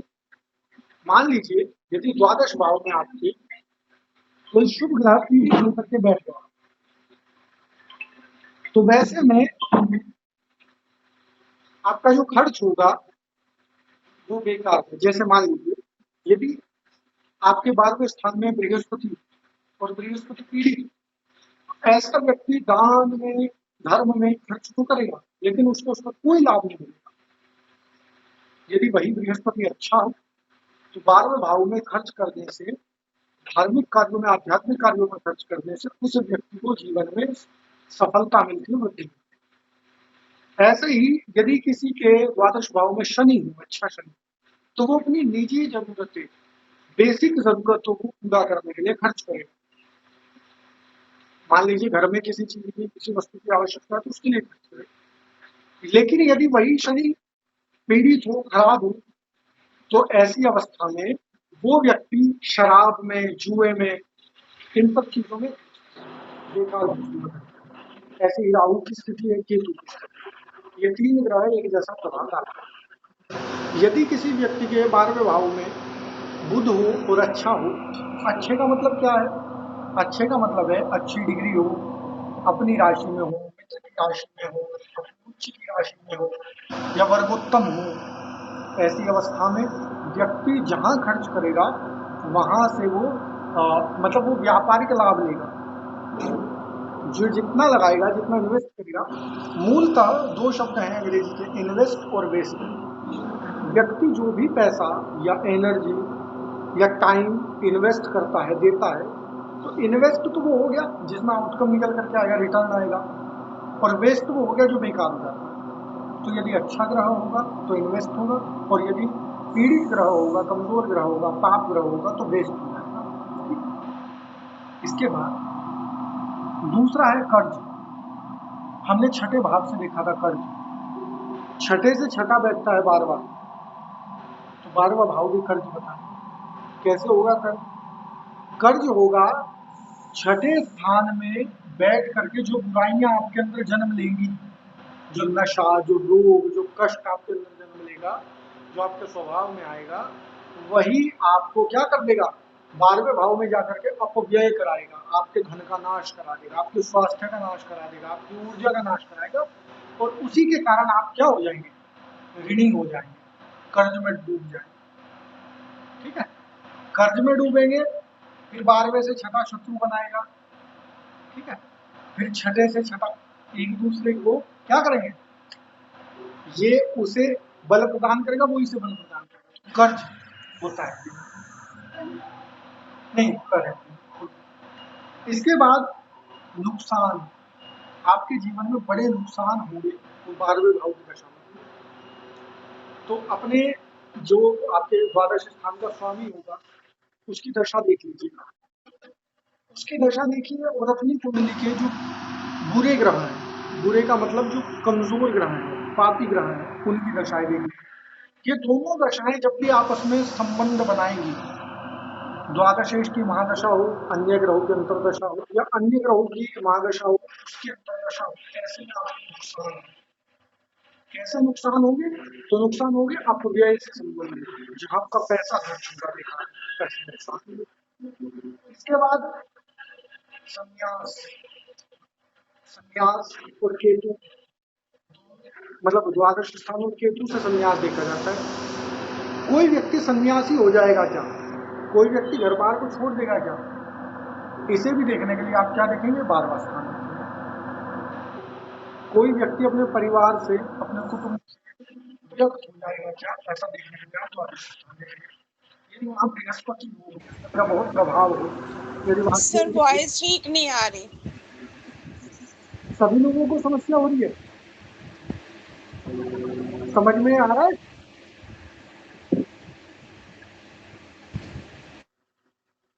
आप समझ पा रहे हैं जो हम बोल रहे हैं? सर दबी दबी आवाज है, मतलब कि अगर हम वीडियो भी सुनेंगे ना तो तब भी वहाँ पे ठीक नहीं आएगी। अच्छा, दरअसल क्या है कि आप माइक की समस्या कर रहे हैं। आप कहें तो हम एक बार लगा के देखें, वैसे तो 15 मिनट की कक्षा ही रहेगी। माइक लगाएं? करके देखिए। अच्छा, आ गया ना?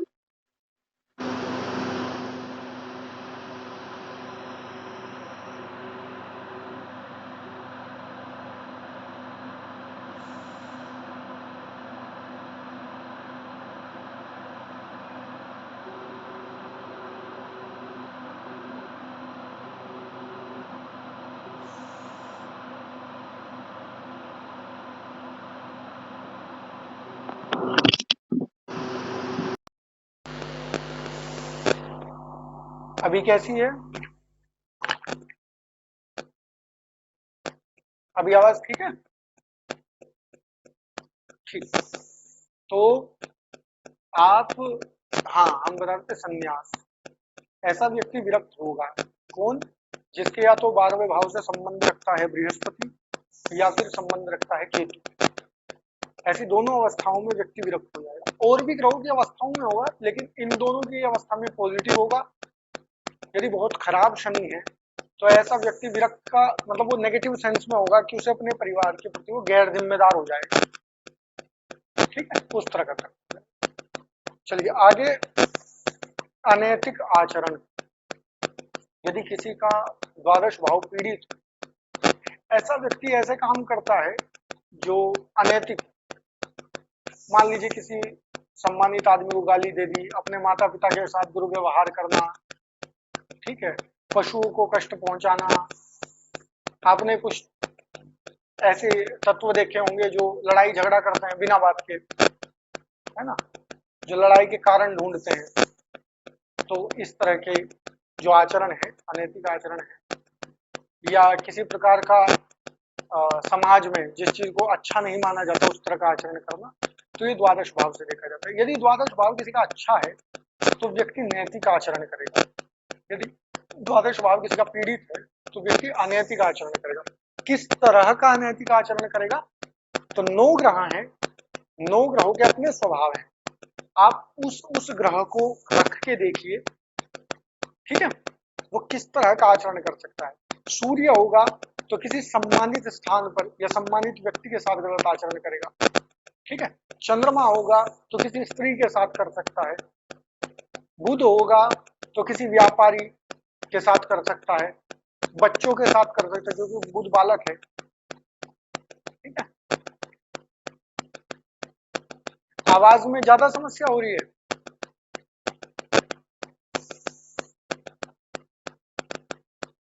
हाँ हाँ बताएं।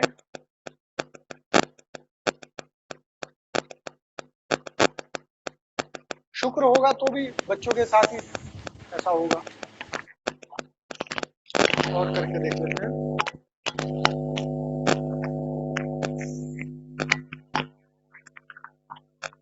अभी बताइए, अभी ठीक है?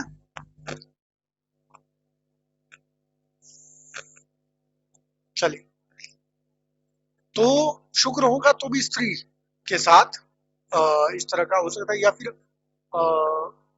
अनैतिक आचरण कर सकता है कि जैसे आजकल आप देखेंगे कि कपड़ों के नाम पर कोई कुछ भी पहन लेता है ना, शुक्र कपड़ों का कारक है, तो इस तरह का आचरण कर सकता है। क्योंकि देखिए इसमें दोनों आते हैं, आमतौर पर जब हम अनैतिक आचरण की बात करते हैं तो हमारे दिमाग में पुरुष होता है, ठीक है, एक पितृसत्तात्मक समाज है ना, तो दिमाग पहले वहां जाता है। स्त्री भी हो सकती है।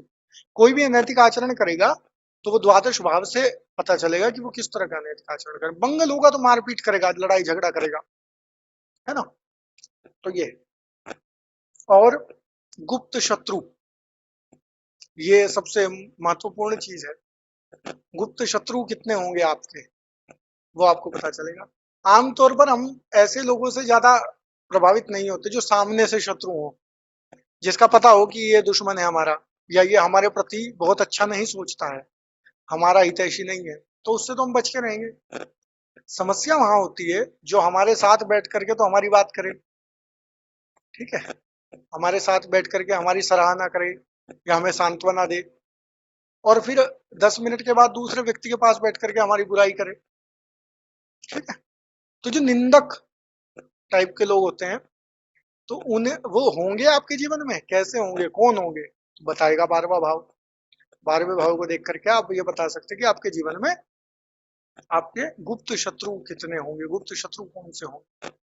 और हमने कहा था कि 2 चीजें जीवन में यदि देखनी हो, जेल की यात्रा और आत्महत्या, तो वो भी 12वां भाव बताता है। आत्महत्या यदि व्यक्ति करेगा तो 12वां भाव बताता है। कैसे बताएगा, जब मार्केश पढ़ेंगे तो समझेंगे। कुंडली में 2 स्थानों को बोलते हैं मारक स्थान। कौन से हैं, 7वां स्थान और दूसरा, सप्तम और द्वितीय। मारक स्थान के स्वामी जो होते हैं वो मार्केश कहलाते हैं। मार्केश ग्रह और द्वादश स्थान, इन दोनों का यदि संबंध बनता हो और स्थिति बहुत खराब हो, मतलब ग्रह बिल्कुल निर्बल हो, बिल्कुल पीड़ित हो, शनि मंगल राहु इस तरह के ग्रह आपस में जो है मिल करके कोई एक ऐसा दोष उत्पन्न कर रहे हो, क्योंकि अभी तो आप फ्री स्टाइल देख रहे हैं, बिल्कुल ये ग्रह होगा तो ऐसा होगा, वो ग्रह होगा तो ऐसा होगा। फिर ऋषियों ने आपके काम को आसान करने के लिए योग बना रखे हैं कि ये 2 ग्रह बैठ जाएंगे कहीं तो ऐसा कर देंगे। तो आत्महत्या के भी योग होते हैं, ये 3 ग्रह ऐसी अवस्था में यहाँ बैठ जाएंगे तो आत्महत्या का योग बनाते हैं। तो मूलतः पापी ग्रह यदि उस स्थान पर बैठ जाए, और आत्महत्या करने में जो सबसे मूल कारक ग्रह होता है वो है चंद्रमा। यदि किसी व्यक्ति का चंद्रमा बहुत खराब हो तो वो व्यक्ति 2 चीजें करता है, या तो वो पागल हो जाएगा, यदि कोई व्यक्ति पागल होगा तो उसे आप चंद्रमा से देखेंगे, क्योंकि चंद्रमा क्या है, मन है, और इस तरह के जो डिसीजन होते हैं वो व्यक्ति इमोशनल होकर के लेता है, चंद्रमा इमोशन है आपका। और यदि आत्महत्या कोई करेगा तो वो चंद्रमा की स्थिति में करेगा। एक और बात है, सीरियल किलर जो होते हैं या जो साइको किलर होते हैं, जो साइकिक लोग होते हैं, वो भी चंद्रमा के कारण बनते हैं। चंद्रमा किसी की कुंडली में बहुत पीड़ित हो, द्वादश स्थान से संबंध रखता हो, तो ऐसा व्यक्ति नशेड़ी हो सकता है, शराबी हो सकता है, व्यसनी हो सकता है, और आत्महत्या कर सकता है, हत्या भी कर सकता है यदि कोई और रूढ़ ग्रह उसे मिल जाए। और दूसरा है जेल की यात्रा, जेल की यात्रा करा देता है। कौन से ग्रह, यदि वहां पर मंगल की स्थिति बहुत खराब हो तो लड़ाई झगड़ा करा देगा, हत्या करा देगा आपके हाथ से। शनि की स्थिति खराब हो, चोरी चकारी कराने लग जाएगा। राहु की स्थिति खराब हो तो ऐसे कृत्य करा देगा कि आपको मुकदमेबाजी हो जाएगी। क्यों, मुकदमे का कारक भी राहु है ना, मुकदमे का कारक राहु है। और क्योंकि 6ठे स्थान से बिल्कुल एकदम सामने है, 180 डिग्री है, तो कोई भी भाव जो है वो 180 डिग्री पर अपना पूर्ण प्रभाव डालता है। तो 6ठा स्थान आपके अंदर जो काम क्रोध मोह मतलब मात्सर्य पैदा करेंगे, उनके कारण ही 12वां भाव आपको उनका रिजल्ट देगा। ठीक है, 6ठे से 6ठा है ना, तो ये चीज है। तो 12वां भाव आपने समझा। अब हमारे द्वादश भाव जो है कंप्लीट हो चुके हैं। अब 12हों भाव, उनके जो मूल तत्व हैं, उनके जो मूल कार्य हैं, वो आप समझ चुके हैं। अब आपको देखिए, फिर मैं कहूंगा कि ज्योतिष ऐसा विषय नहीं है जिसे आप याद कर लें। ज्योतिष को आप कभी याद नहीं कर सकते, किताब से पढ़ करके कभी नहीं सीख सकते। जैसे कि आप दूसरा विषय ऐसा कौन सा है, गणित, मैथ। गणित को आप कभी भी ना तो याद करके सीख सकते हैं और ना ही आप कभी किताब से पढ़ के सीख सकते हैं। तो गणित को आप कब सीखेंगे, एक सवाल हो उसका कम से कम 50 बार अभ्यास करो। जितनी आप प्रैक्टिस करते चले जाओगे उतने आप गणित में पारंगत होते चले जाओगे। ऐसा ही ज्योतिष। और ज्योतिष का एक नियम है कि कोई व्यक्ति ज्योतिष 15 दिन न पढ़े या 15 दिन इसका अभ्यास न करे तो ज्योतिष उस व्यक्ति को छोड़ने लगता है, ज्योतिष उस व्यक्ति को छोड़ देता है। हम भी उसमें हैं। यदि हम 1 महीना ऐसी अवस्था में रहें कि हम किसी की कुंडली ना देखें या ज्योतिष के स्वाध्याय से दूर रहें तो कुंडली समझ में आना कम हो जाती है। एक संयोग है कि कल हमने 4:30 बजे कक्षा शुरू की थी, आधा घंटा लेट। इसका कारण था कि कोई परिचित हमारे आए थे जो कुंडली जन्म पत्रिका दिखाने के लिए आए थे। संयोग ऐसा रहा कि हम लोग चर्चा कर रहे हैं 3 दिनों से, तो आपसे ज्यादा मुझे पढ़ना पड़ता है, मुझे सब देखना पड़ता है कक्षा से पहले कि आज क्या क्या बताना है, कैसे बताना है, और अभ्यास अच्छा हो रहा है। उनके बैठते ही उनके जीवन की 3-4 चीजें ऐसी बताई कि उन्होंने बस वहीं वो संतुष्ट हो गए कि जी यही समस्या थी और इसी का ही हल चाहिए। तो जितना आप अभ्यास करते चले जाएंगे उतना आप चीजों को पकड़ना शुरू कर देंगे, आपकी नजर पकड़नी शुरू कर देगी। ठीक है, लेकिन उसमें भी आपका 9वां भाव जो है वो मजबूत होना चाहिए। आपकी आध्यात्मिक चेतना अच्छी होगी, जितनी अच्छी होगी उतना अच्छा फलादेश करेंगे। तो 12 भाव आपके कंप्लीट हो चुके हैं। हमने आपको पीडीएफ में भावों के कारकत्व दिए हैं। भावों के कारकत्व, कारकत्व का अर्थ होता है कि किस भाव का कौन सा कारक है, किस भाव का कारक कौन सा ग्रह है। तो यद्यपि हम यहां भी लिखवा सकते हैं लेकिन वो रिपीट हो जाएगा। आप पीडीएफ खोलेंगे तो पीडीएफ में आपको मिल जाएगा। पीडीएफ देखिए। एक बात, अब तक हम आपसे इनिशियली कह रहे थे कि आप राशि और राशियों के स्वामी पढ़ेंगे, लेकिन कल से आपकी अनिवार्यता बन जाएगी। जो भी राशि का स्वामी नहीं जानता होगा कल उन्हें बाउंस जाएगा। कल की चर्चा उनके लिए प्रासंगिक होगी ही नहीं जिन्हें राशि का स्वामी नहीं पता होगा, क्योंकि कल हम राशियों पर विचार करेंगे। और आज हमारा 5वां दिन है, तो हमारा उद्देश्य है कि हम 7वें दिन तक राशियां कंप्लीट कर लें और 3 दिन जो हमारे पास होंगे उसमें हम अभ्यास करेंगे, उसमें हम कैलकुलेशन करेंगे, देखेंगे क्या बन रहा है, कैसे बन रहा है, कौन सी चीज क्यों नहीं बनती है, उन पे चर्चा करेंगे। और 10वें दिन हम आपको कुछ ट्रिक्स बताएंगे। ट्रिक्स का अर्थ है कि जरूरी नहीं है कि आप हर बार 0 से शुरू करें। कोई व्यक्ति आपके पास आकर के बैठा, आप वही अपना आधा घंटा लगाएं उसकी किसी भी अवस्था को देखने के लिए।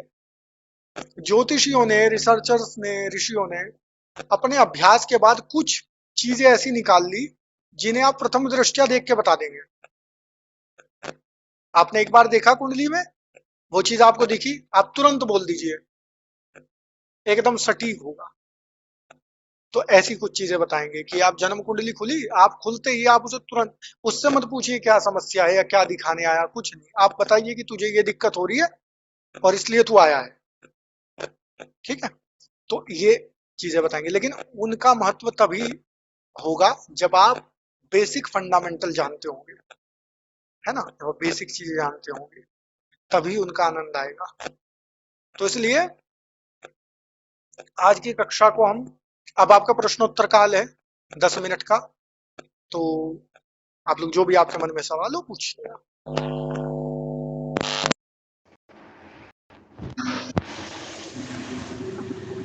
हाँ जी पंडित जी, आ रही है आवाज?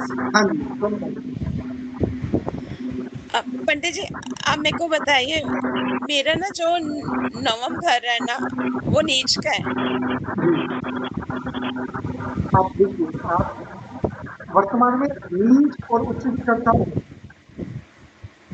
अच्छा, उद्देश्य फलादेश में रखें। उद्देश्य रखें कि मतलब हमारा उद्देश्य ये है कि हम आपकी कुंडली ना देखें।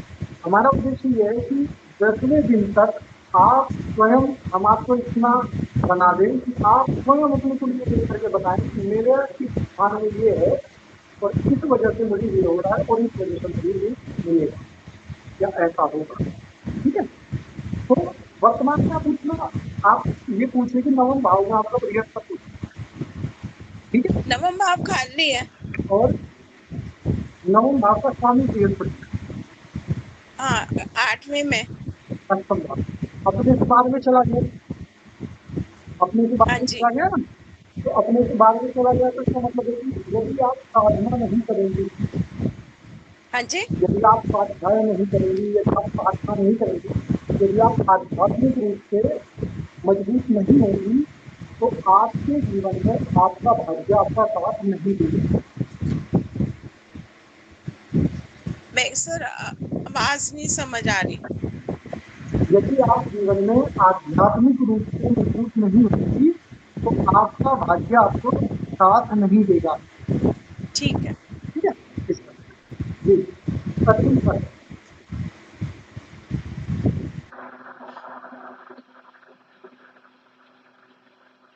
आगे सवाल करें। 9वें का स्वामी मंगल दूसरे भाव में हो, शनि के साथ है कन्या। ठीक है, यदि 9वें का स्वामी दूसरे में चला गया, ठीक है, तो वो बताता है कि यदि आप अपने कुटुंब के प्रति, अपने परिवार के प्रति मेहनती रहेंगे, यदि आप अपनी वाणी का उपयोग करेंगे, ठीक है, और क्या है तीसरा, धन धन आप धन से जितने संपन्न होंगे उतना आपका भाग्य, उतना आपका पद, उतना आपका सम्मान बढ़ेगा।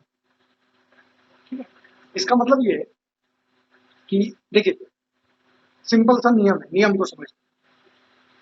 भावेश का नियम क्या होता है, यदि कोई ग्रह अपने किसी भाव का स्वामी होकर के कहीं जाके बैठ जाए तो वो ग्रह जिस अवस्था में होगा वो या तो अपने भाव की वृद्धि करेगा या अपने भाव में कमी करेगा। तो यदि नवम भाव का स्वामी मंगल जाकर के किसी स्थान में बैठ गया तो उस स्थान के कारकों से वृद्धि करेगा। ठीक है, और क्योंकि वहां पर साथ में शनि है तो इस कारण से आपको उन्हीं चीजों में सामंजस्य बनाने में बड़ी समस्या होगी। दूसरे स्थान के जो कारक तत्व है आपकी वाणी किसी को हर्ट करेगी ही करेगी, आप कितना ही कोशिश कर लें लेकिन आपकी वाणी की वजह से, आपकी बातचीत की वजह से बिगड़ेगी। दूसरा, परिवार के प्रति कितना ही समर्पित हो जाए तो भी परिवार के साथ आपकी सामंजस्यता बहुत समय तक नहीं बनती। ठीक है, और धन धन को आप जितना बचाने की कोशिश करें लेकिन वो आपकी बेसिक जरूरतों में बिल्कुल एकदम विलीन हो जाएगा। जैसे रेत में पानी डाल देते हैं, कितना ही डाल दो वो सोख लेगी, तो ये करेगा। इसके लिए आपको क्या करना है, इसके लिए आपको करना ये है कि आपको उन तीनों का तोड़ निकालना पड़ेगा, है ना। वहां पर शनि को आप ऐसी सिचुएशन में कर दो कि शनि की जरूरतें पूरी कर दो, मंगल को स्ट्रॉन्ग करते चले जाओ, मंगल को इतना ताकतवर कर दो कि शनि का प्रभाव इस पे से हट जाए, शनि को दबा लेगा। तो क्या होगा, ऐसी अवस्था में एक व्यक्ति आपने देखा होगा घर में उसकी ये सिचुएशन होती है और किसकी वजह से, पैसे की वजह से, क्योंकि धन का कारण आर्थिक रूप से इतने समृद्ध हो जाओगे परिवार को आपको फॉलो करना पड़े, मजबूरी हो जाए परिवार की, परिवार बिगाड़ ना सके। ठीक है, तो मंगल बहुत मजबूत होगा और फिर भाग्य साथ देगा। जब मंगल स्ट्रॉन्ग होगा तो भाग्य साथ देगा। यदि आपके नवम भाव का स्वामी मंगल है तो आपको लग्न आपका वृश्चिक होना चाहिए, वृश्चिक या सिंह होना चाहिए, है ना। तो इसलिए मंगल आपका कारक भी है, तो मंगल को जितना बलवान करेंगे उतना आपके जीवन में आप सफलताएं प्राप्त करेंगे। सिंह लगन है। सिंह है ना, हाँ, तो मंगल आपका चतुर्थेश्वर नवमेश हो गया, चतुर्थ भाव का स्वामी हो गया और सिंह का मित्र है। तो मंगल आपके भाग्य कारक है, भाग्य कारक है, सुख कारक है, मंगल को स्ट्रॉन्ग करेंगे तो उतना अच्छा होगा। दूसरा है कि नवम का स्वामी गुरु दशम बहुत बढ़िया है, नवम का स्वामी गुरु दशम में चला जाए तो बहुत अच्छा है, क्योंकि ऐसा व्यक्ति अपने भाग्य के कारण अपने जीवन में पद प्रतिष्ठा प्राप्त करता है, अपने धार्मिक जीवन के कारण, अपने आध्यात्मिक चेतना के कारण पद प्रतिष्ठा प्राप्त करता है, सम्मान प्राप्त करता है। कब करेगा दशा, ठीक है। और ऐसा व्यक्ति तभी सफल होगा जब वो अपनी धार्मिक चेतना को जीवित रखे। ऐसे व्यक्ति को सफलता तभी मिलेगी जब वो अपनी धार्मिक चेतना, आध्यात्मिक चेतना को जीवित रखे। तो नवम का स्वामी दशम में हो यदि। एक बात और, हम क्योंकि 4 मिनट बची हुई, इनका सदुपयोग करते हैं। इस कक्षा को ना हमने एक नाम दिया था वर्कशॉप। वर्कशॉप का अर्थ होता है कार्यशाला। कार्यशाला का मतलब होता है कि हम सिलेबस ओरिएंटेड लर्निंग नहीं करते, हम सिलेबस को आधार बना के लर्निंग नहीं करते, हम विषय को आधार बना करके लर्निंग करते हैं। और इस कार्यशाला का लाभ वही लोग ले पाएंगे जो इस कार्यशाला में सम्मिलित होंगे। यदि आप सिर्फ लेक्चर सुन रहे हैं तो आप इस कार्यशाला की समाप्ति के बाद आपको लगेगा आप कुंडली खोल करके बैठेंगे, जन्म पत्रिका खोल करके बैठेंगे, समझ में कुछ भी नहीं आएगा यदि आप सिर्फ व्याख्यान सुन रहे हैं, क्योंकि व्याख्यान का कोई महत्व नहीं है कार्यशाला। आप हमें इसमें अच्छा है श्रोता ऐसे हों कि जो आपकी सुनते हो 2 घंटा, इससे बढ़िया वक्ता को क्या चाहिए, है ना। लेकिन हमें इस बात का बड़ा उदासीनता है, मायूसी है कि आप लोग इसका लाभ नहीं ले पा रहे। जब तक आप हमें ये नहीं कहेंगे कि मेरे तो कुंडली में ऐसा है और आपने बताया और आपने तो जो बताया वैसा तो नहीं है, तब तक इस कार्यशाला का कोई महत्व नहीं। जब तक आपको समस्याएं ना आए, जब तक आप गलतियां ना करें, जब तक आप प्रयोग करें और आपका प्रयोग असफल ना हो, तब तक आप सफलता नहीं जान पाएंगे। क्योंकि हमें याद है कि जब हम बचपन में क्लास में होते थे गणित की और मास्टर जी कुछ पूछते थे कि इसका एलसीएम या एचसीएम क्या आएगा, और हम मान लो गलत बता देते थे तो फिर डंडे लगते थे। और वही नहीं भूलते थे बस जीवन में कभी, जिस इक्वेशन पे डंडे लगे हों वो याद रह जाता था। जिस पहाड़े सुन रहे हैं टाइम पे, वो टेबल सुन रहे हैं टीचर, लेकिन जिस टेबल पे पिटाई हुई हो, चाहे वो 9 का हो, 7 का हो, 6 का हो, वो नहीं भूलता व्यक्ति जीवन, बाकी भूल जाए। तो यही है कि जिस पे आप चर्चा कर लेंगे ना, जिस भी विषय पर आप चर्चा कर लेंगे वो विषय आप नहीं भूलेंगे। आपने राहु की चर्चा कर लिया, आप राहु को नहीं भूलेंगे। चर्चा करें, सवाल लेकर के आए, सवाल खूब आएंगे आपके मन में। जो आप ग्रुप में भी सवाल करते हैं, यदि आप संतुष्ट न हो तो वो सवाल लिख लो, वो सवाल यहाँ पूछो।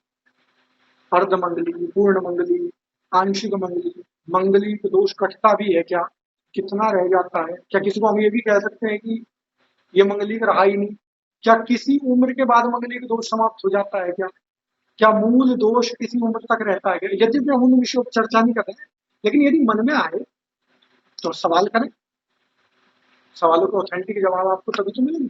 तो खूब सवाल करें, खूब सम्मिलित हों और अग्रिम जीवन के लिए शुभकामनाएं और अभ्यास करें। ठीक है, बहुत बहुत धन्यवाद।